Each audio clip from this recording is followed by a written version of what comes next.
Hello, hello. Thank you all for being here today. Today we're going to be talking about K.A. Honeywell's Damn Wilds, a fantasy Western adventure following the story of Clover and Joss as they escape wilds, deal with magic, and frankly feels like a Bonnie and Clyde kind of masterpiece in that regard. That being said, today we're going to be doing some things a little bit differently. The author, K.A. Honeywell, couldn't make it. So Steve and I are going to be discussing instead. And one of the nice things about this is that although she couldn't make it, she was kind enough to answer a bunch of our questions. So we have a little interview on the side that we're going to be referring back to whilst we talk about the story. And at the same time, we're actually going to be uploading the interview directly to the website so that anything we missed, anything you want to deep dive into will all be available there. But yeah, So start with Dan Wilde's as its first impressions got you, because I know that this was one of the first ones I think that I found that I really wanted to put in one of the boxes when I just started finding books for YPQ, and we couldn't get it for a while because we just started out, and it definitely sounds to the authors, I think at the start at least, like a too good to be true kind of thing. So it took us a little while to get Dan Wilde's on, but I was so glad that we eventually did because, oh goodness me, I love this book. Like you said, Bonnie and Clyde, but with a kind of weird fantasy, dark western thing going on. It's one of those books where it's hard to place like the timeline exactly, but it felt to me very much like early 1900s, like the Wild West is dying kind of thing, where this guy who hunts monsters is basically the Witcher, but like in kind of like dropout cowboy kind of fashion, killing magical creatures for their pelts and stuff. I just thought that was a great jumping off point for a Western, given that it kind of already, I think Westerns thrive on that feeling that the world is decaying somewhat, that it's the end of an age. And certainly the magic and stuff in this fantasy felt like it was on the way out, like it was dying off, it was getting harder and harder to find. And that's what I really like about like a good Western story typically is Western set at the end of that era where, the steam trains and stuff are coming in, civilizations encroaching upon the wilderness, which for a no, book called Damn Wilds, I guess has something of a double meaning. it does. And I But think, yeah, so when we on you go, man. oh no, I was just gonna agree with what you're saying. I think in terms of the timelines, I'm not sure I necessarily agree with that because there were moments in it that felt really modern in terms of the scene with the church and just kind of them kind of driving through across the country in this large road trip. But yeah, I'm really grateful that we were able to get the story on because, like you said, when we first read this, it would have been maybe a year and a half ago now. And by then, YPQ was more of an idea than it was a reality. So it was hard to get, we didn't really have any sort of credibility behind us. So it was really hard to get new authors signed on. So it's nice to kind of see it come full circle in this regard because now we're seeing that, yeah, we are more legitimate and it's a nice feeling. But yeah, I completely agree. Having that kind of darker feeling with it as well, especially because magic is frowned upon. And we're experiencing this society where it's kind of this underground dynamic and this underground dilemma that Clover has to deal with. And underground for her, but the reality is it's very frowned upon and it's not really her choice. So it's interesting to see her navigate this world that she was kind of thrust into, especially because the beginning of the novel is so intense that same kind of voice really continued going forward in terms of intensity. I think talking about the beginning is probably a good place to start, actually. This was one of the books where, I'd done my first chapter read throughs and picked a bunch of books that I really liked out of them. And I love the first chapter of Damn Wild so much because it already, like, I don't think at any point in the story you're explicitly told that magic is frowned upon, outlawed, people don't talk about it, people don't want anything to do with it. Instead, you're shown at the start, and I remember having to, like, this isn't stated outright either. The idea at the start, spoilers, by the way, for the first chapter, and spoilers going forward. But as the story opens, our female protagonist, Clover, is sneakily trying to end a pregnancy. And it's not said so much, obviously, it's not stated outright, but you can kind of infer what she's doing, which raises questions on its own. But then you find out that she's been living with this man, like kind of not necessarily of her own choosing. She's been living with this man who has magic, and now she has the same issue. She has, whether it's from that or not, I can't quite remember, to be honest. But now she has that same magic, and she has the same problem that she's hunted now. You know, she's on the run, and ends up with the strangest possible companion and a man who hunts the very things that are coming after her. That's the wilds that the book talks about. Obviously, are these magical creatures that kind of plague the world and make the world a little unsafe. And they're all coming after Clover. And now we get this excellent road trip across the country to try and save her before the magic consumes her. So I think from the outset, it's a really, really simplistic story. It's just point A to point B, trying to solve a problem. But past that interesting initial premise, it was the characters that immediately got me. Yeah, I think the characters were so easy, like they were so lovable in that regard. Like you really felt yourself fighting for them. And I think the author did such a good job at humanizing them as well. Like you have the scene with oh gosh, like it's been a minute for both of us since we've read this, but there's a scene in the hotel where it feels like somebody's getting robbed, but instead it's like all these kind of like nudie mag kind of situation.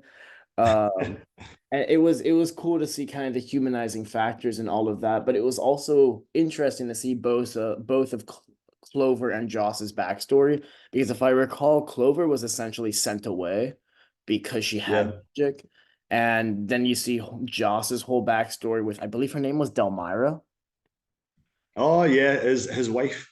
his wife, wife on paper and potentially wife that he would have loved to end up with, but it didn't work out that way for him. And it was a really, yeah, I think it just comes back to Honeywell did such a great job humanizing these characters that it was hard to put the book down. And I think especially because there's just so much going on with them, and there's so many instances where they have to save each other. Like there's the instances where Clover gets dragged into this church and she goes in with good intentions and then everything kind of goes awry. Then there's the instances with the wilds always chasing them. And it's cool to see these two characters who started off incredibly isolationist and incredibly on their own, and see how by the end of the story you can't imagine them being apart. It's the one of those things that I really love to see in a romance is where two people who are hurt or isolated or very protective and defensive of themselves struggle to open up, end up on the road together. You know, that classic romance trope of forced proximity where they have to be around each other. It's the only way they're going to get to safety. Uh, Ended up becoming like and learning how to open up to each other and stuff. And I'm a real old school sucker for that kind of thing. So like there was parts in the book. There was I remember taking notes when I was reading it, where Clover and Joss end up at uh, is it Joss's family or all the girls, all the ladies in their finery and their frocks and everything. They go to a dinner party and I they I have to kind of believe so. I think that believe Clover's his that cousin. I believe that Joss was the outcast in that, or was it Delmira? He was visiting Delmira to keep up appearances as Delmira's husband. Because Yeah, that's it. He's got to do Delmira, it once a year. yeah, because Delmira's family comes from a lot of wealth, but she's kind of an outcast in that regard because she lives this double life. Yeah, I think there's a lot of that in this. But that whole part usually would bore me to tears. The idea of like frocks and dresses and the afternoon tea and gossip and everything.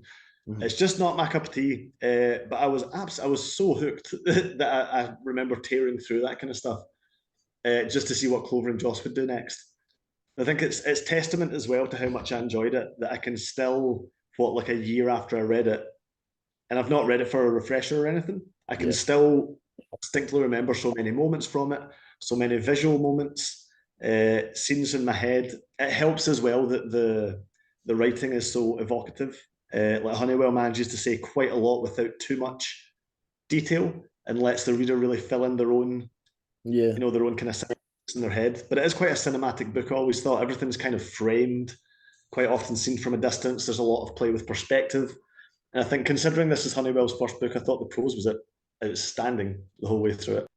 Yeah, that's what really blew my mind was that a lot of times you have first time authors who have at least attempted other novels or have written novel. I mean, you as an author, you've written before and you've since unpublished them from Amazon.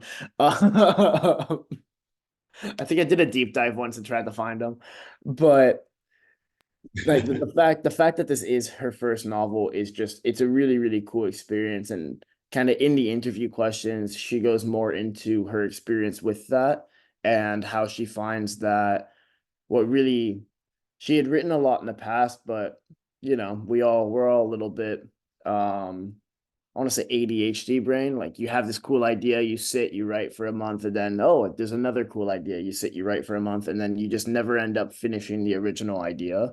So it sounds like from her experience, it was just a moment she finally had a little bit more oh, what's the word? It starts with a D, a little bit more. I'm just going to let you flounder on this one. Yeah, no, apparently. It's not dedication, it's like when you set a little more not direction. Uh if you know this, help me What you out. should do is shout the word out 10 minutes from now without any It's what context. I will end up doing, but essentially she had more of a schedule with her writing, and because of that, Yeah. I think it created a fantastic novel in my opinion. And I think one of the things that makes the story so real to both of us, and like you said, evocative writing, but also the cover goes a long way. And it was really Yeah. nice. Yeah, not just the cover, but then at the same time we had the note that she included, the other set of Yeah. artwork, which was kind of Joss and Clover in just a more natural state rather than Yeah. on the run or doing this or doing that. It was just them kind of hanging out. And I think both of those really add to the story in terms of being able to visualize what's going on and at the same time being able to see them kind of outside of the frame of reference that the story has given as well. Yeah. Yeah, no, I really liked one of my favorite things was just those moments where Clover and Joss are just being themselves together, especially once they start to let everything down a bit and the romance starts to blossom. But yeah, I really liked the story, really liked the book. Tore through it. Like I said, it's been one of the ones that I've wanted to include for probably the longest time. One of the first ones that we ever found. How would you feel about looking up some of those interview questions? Because I want to get into some of the more interesting aspects. Yeah, of course. I can pull up. So, one of the questions we asked was, it felt like a fantasy Western, but where would you say the DNA of Damn Wilds came from? And what did Honeywell tell us? Because Yeah. I picked up lots of Bonnie and Clyde was an obvious inspiration, Mm. but there was also it felt like a little bit of Jonah Hex or something in there, a bit of Weird West. Yeah. What she said was that she loved the loner characters that you see in Westerns and Japanese stories about Ronin, but they're often cantankerous misanthropes. Misanthropies? I'm not sure that word. Misanthrope, yeah, a misanthrope, someone that hates people. Oh, okay, fantastic. Um, She was saying that she knew she wanted Joss to be a wandering loner, but affable and even charming. He seemed like he should be the wild card, but that's where Clover started heading, especially when she initiates the failed heist. Boiled down, and this is the failed heist of the nudie mags that completely humanized everything. Oh yeah, Boiled down, Damn Wilds is about these two coming to terms with their personal struggles and developing a partnership along the way. There's nothing I like more than a duo that works well together. and I think to have that impact of a duo working well together, you really have to have a duo working badly together first. I Mhm. remember at the start, like Clover and Josh really hate each other at the start of the story. Well, you got to remember the beginning spoilers. I'm pretty sure Joss kills her husband.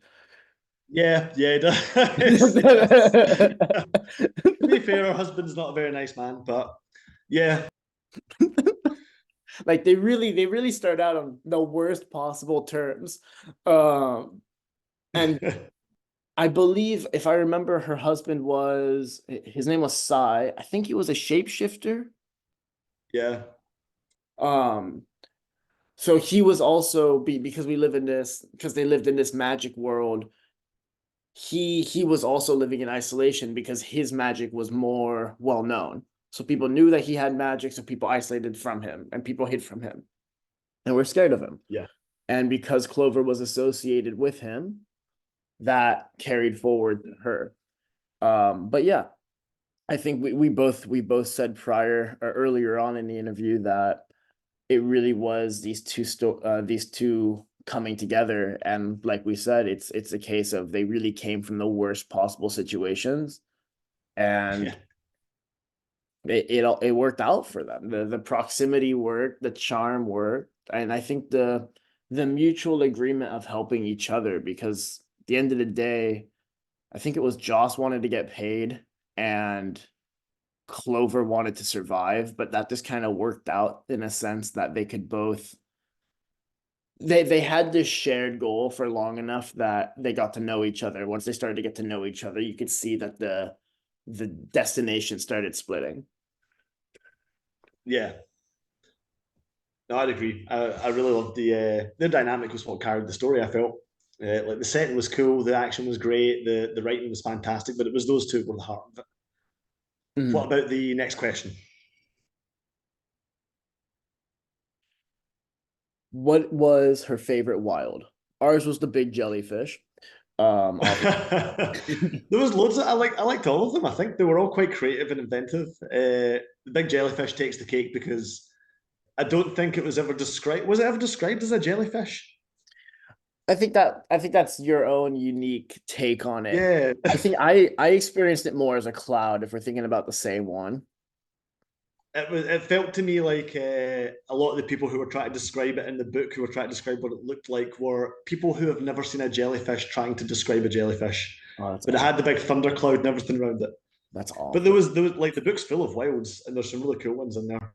And I think obviously they share similarities with the animals we know and see every day, but it is nice Oh that yeah, they have a bit of their own personal twist on them as well. But Honeywell said that her favorite was the the wow, I can't. burrowers, Yeah, the burrowers. Um, not the big centipedes. I'm never a fan of bugs, so the idea of like big bugs terrifies me. I think It that's is the point. interesting Yeah, though, where like it really plays into the whole Wild West trope because it's kind of open season on all of these things, and it's sorry,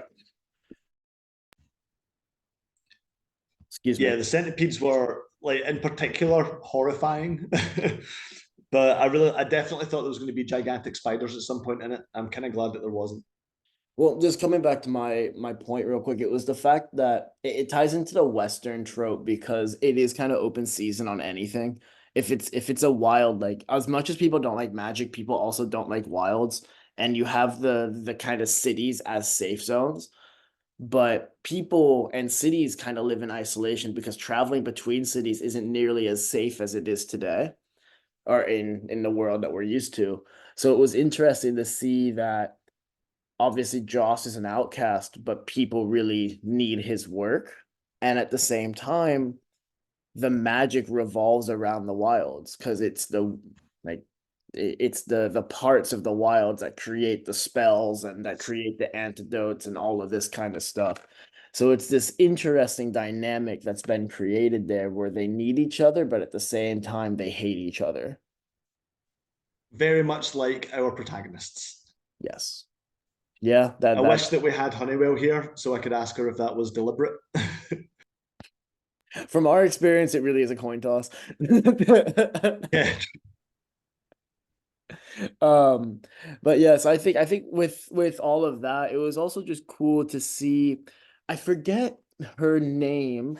She was the kind of the big antagonist in all of this. She was the one that the lady, she was the the kind of one that culty lady, hmm?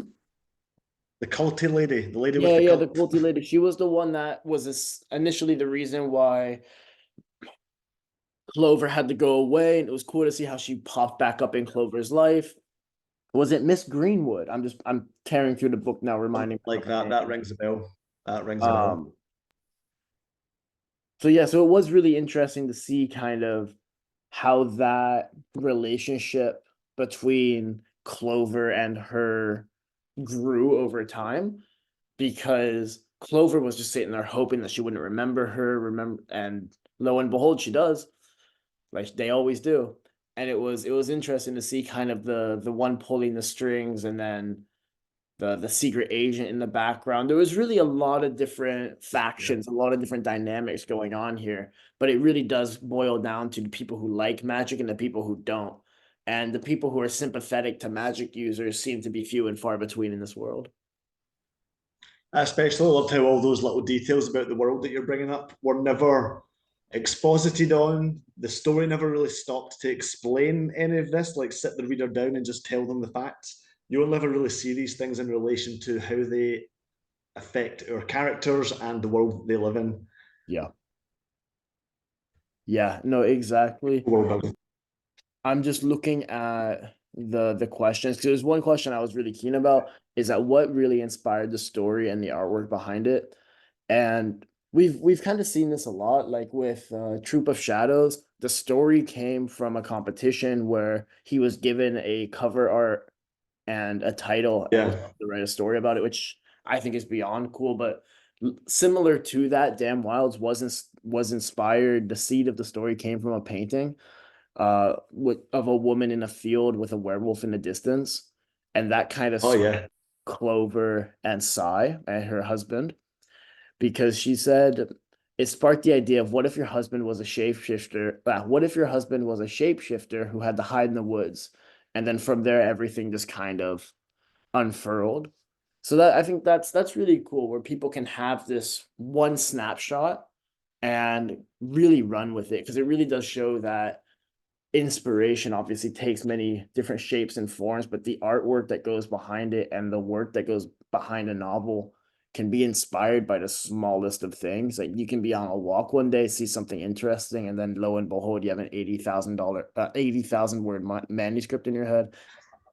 An $80,000 manuscript would be preferable for most authors, I think. Facts.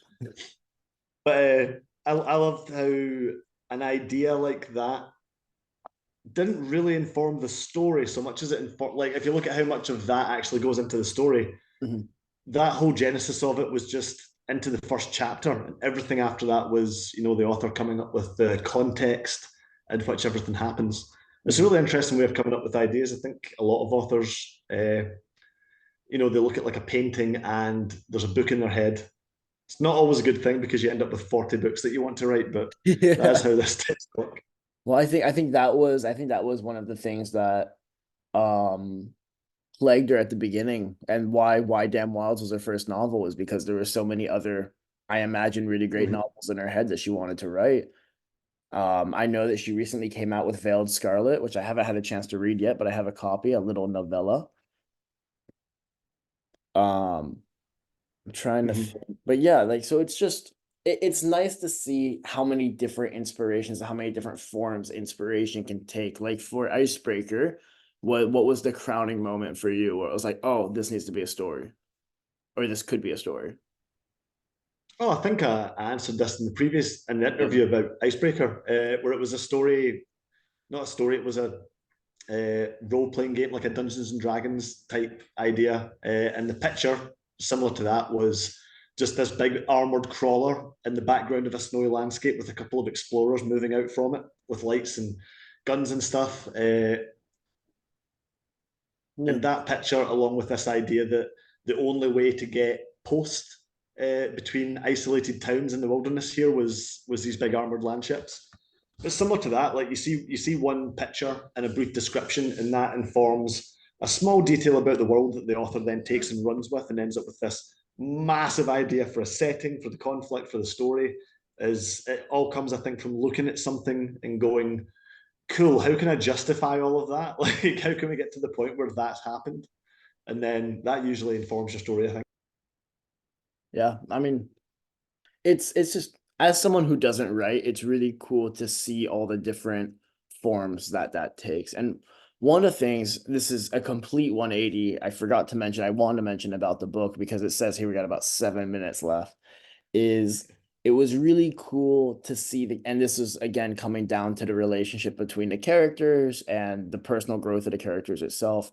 But it was really cool to see how they grew from outside of their comfort zones. Like it was clear that Joss did not like being kind of the husband to Delmira in that environment. Like he could play the role, but he didn't like it. It was also clear that Clover did not like being acted as bait, because one of the things about Clover was that she has a specific type of magic that TLDR, Joss messed up and he infused like Wild's bait into Clover. So because of that, there were times where they would go hunting and Clover would just stand in a field while Joss shot at things, which fun to read about. It sounds absolutely terrifying to have to experience. And Yeah. obviously by the end of that, that helped furrow the relationship even further. But I think again, like for me, the biggest takeaway of the story is just how well the characters developed and how well you really grew to love them, because there's a lot of different players and there's a lot of different things that happen, but it really comes down to two characters that are evident from page one to the final page. At no point are they ever,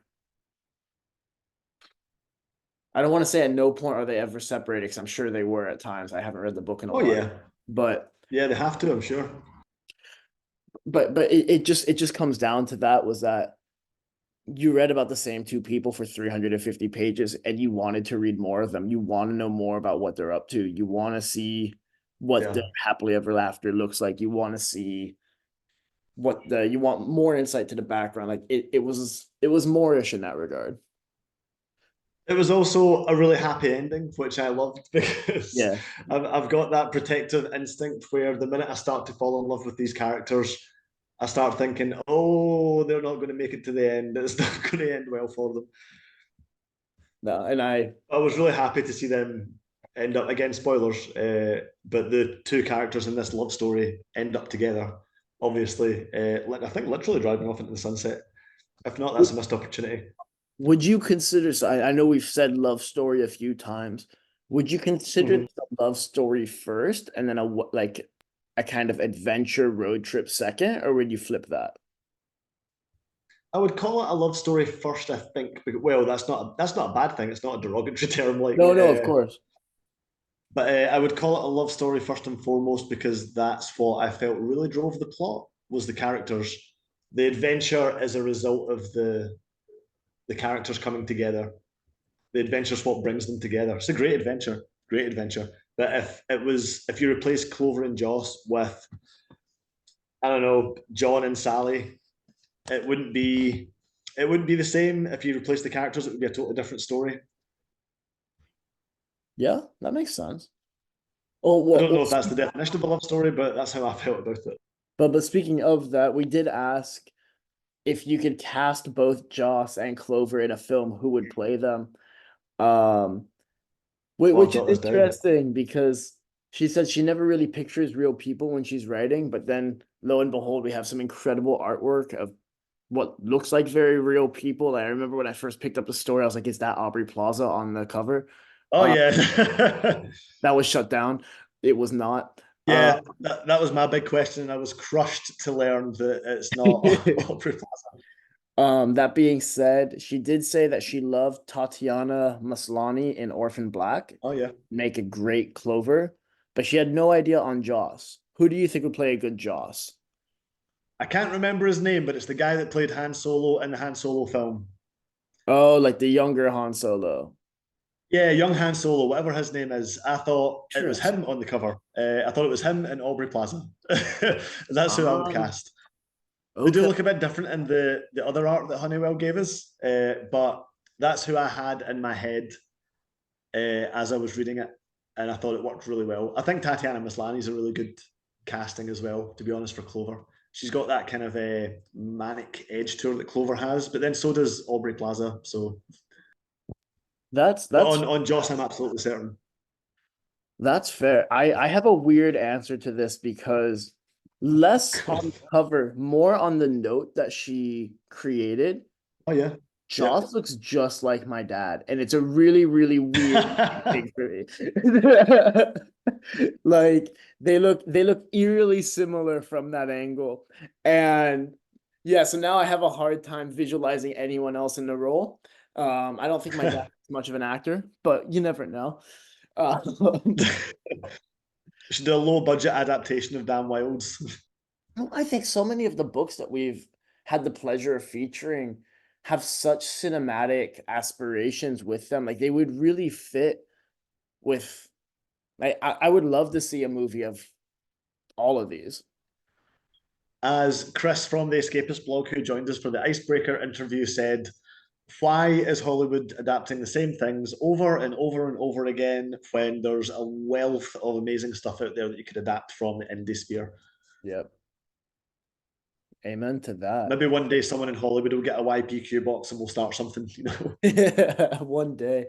We only have a minute and 20 seconds left. And one of the things I Yeah. wanted to make clear to people is that yes, although KA Honeywell couldn't join us today, we will be posting the full interview on our website and we'll show it off on Twitter and all that fun stuff. She can always be reached at her website, kahoneywell.com. We'll post a link in the description, everything like that. We'll post links to her social media. I believe she's on all of them. I don't know which one she's the most active on, but from our experience, if you reach out to her, she'd be happy to get back to you. So thank you all again so much. We know that today was a little bit different, but we appreciate your flexibility. Finally, once again, in case you forgot, in case you missed it, this was Damn Wilds by K.A. Honeywell. Thank you all again and have a lovely rest of the day. Hi, everyone. Bye bye.